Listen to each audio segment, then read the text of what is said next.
Hey everybody, it's the Bald Man here to give you a little lesson on the aggregate demand, aggregate supply graph and all of its rules. So before we get any further, the PL stands for price level. Remember, this isn't a simple supply and demand graph anymore. This is going to be supply and demand for everything produced within our economy, which is why we're using price level instead of simple price. LRAS stands for the long run aggregate supply. AS is for aggregate supply. AD, aggregate demand. YFE, full employment. And GDP sub R, that is for real GDP. Now, the first things first, right? We need to realize that the LRAS is very similar to the PPC, which we know has three determinants or shifters, however you want to think about this, right? So the three shifters for the PPC are trade, technology, and the four factors of production. So if anything happens to any of these three things, not only will it affect the PPC, it will also affect the LRAS as well. So that's one thing for us to keep in mind while we're working on this.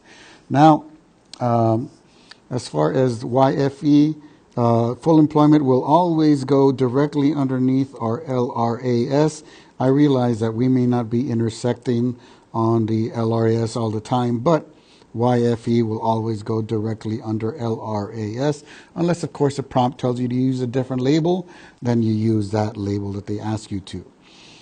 So let's go right in and talk about these shifters for aggregate supply. Now, I want you to remember this simple acronym, which is IRAP. The I stands for Inflationary Expectations. If we expect inflation to be high, then the businesses will not want to produce as much as they want to, so our supply will be limited and our aggregate supply will decrease. While if inflation is under control and at a really good rate, then they're willing to produce more things and increase our supply. The R stands for resource prices. So I'm sure you've noticed anytime anything happens to the price of oil, pretty much the price of everything will get affected as well. So we need to make sure that we understand. Sorry, I didn't think I was going to get caught by the bell there. We need to make sure that we understand that resource prices will affect our aggregate supply as well. The more expensive it is, the less we're going to buy. The cheaper it is, the more we're going to want to have. The A stands for actions by the government, not to be confused with resource prices. Resource prices, I'm sorry, no, not resource prices, but government spending. Please do not conflate actions by the government with government spending. They're two different things. Government spending, the government's writing a check for something. Actions by the government could have just passed a law forcing everyone to buy booster seats, those baby seats, which of course, when they did that, what happened to the car seat industry? It took off, right? So don't conflate actions by the government with government spending. Two totally different things. And the P stands for productivity. Productivity, right? Well, we do know that technology does allow us to be more productive, but no, that does not mean that productivity is going to affect the long run aggregate supply curve. It'll only affect the short run aggregate supply. Now, eventually, it will affect the long run, but if they don't mention the long run, we're just going to assume it's just going to affect the short run aggregate supply curve. And we'll do a couple of examples right now after I go over the shifters, so we're familiar with the mechanics of this graph. Now, as far as the shifters for aggregate demand, we already know them, but we know them as the formula for GDP, which is consumer spending. And if we remember correctly, consumer spending accounts for around 67% of our economy. Then we have gross business investment. Remember, for the purpose of this class,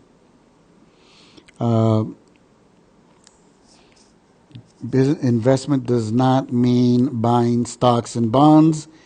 It means you're purchasing stuff for your business, buying more phone lines, buying more delivery trucks, whatever it is that you're doing.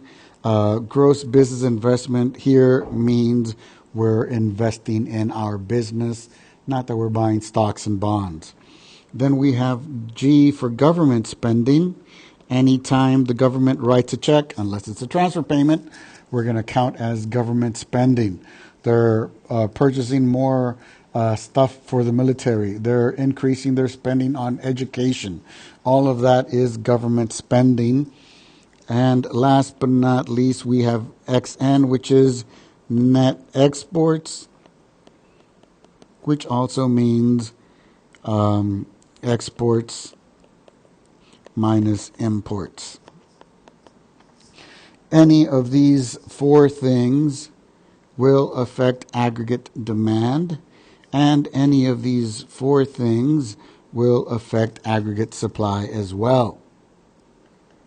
All right, so here we have two different examples. In one of them, the government increases military spending, and in the other, inflation is expected to climb above 10%. So if we look at the one on the left first, and we have the government increasing military spending, that is actually government spending, which we know is a component of aggregate demand, and of course GDP also. What happens when the government increases government spending? Well, aggregate demand increases. As a result, we have higher price levels and our economy grows. Now, we're overextended, right? And we have this inflationary gap that we need to worry about, but that will be part of tomorrow's lesson. That's where we'll learn how we fix inflationary gaps. But for now, know that government increasing military spending increases aggregate demand, which will shift aggregate demand to the right, increase price levels, and increase our output as well. If we take a look at the other example, in which inflation is expected to climb above 10%, we're pretty sure that it's not going to affect aggregate demand because it's not consumer spending, it's not gross business investment, it's not government spending, it's not even net exports, right? And we should remember that the I in IRAP stands for inflation, and any business who expects prices to go up by 10% in 1 year, it will affect their bottom line, and they will produce less goods and services as a result. So that means aggregate supply will shift left, which will bring us to higher price levels and lower output, which means higher unemployment. And if we see this, when we decrease aggregate supply, we have something that's called stagflation, because both prices and unemployment go up at the same time. This is not something we like to see at all.